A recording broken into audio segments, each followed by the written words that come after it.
How to get my TikTok account back if I forgot my password and email. Hello everyone.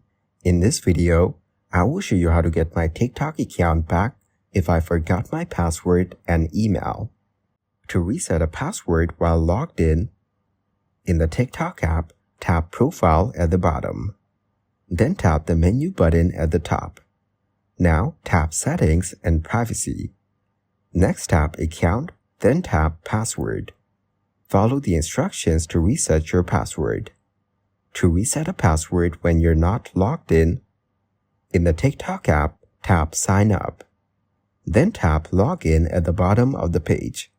Select Use Phone, Email, or Username. Now choose Email or Username. Tap Forgot Password.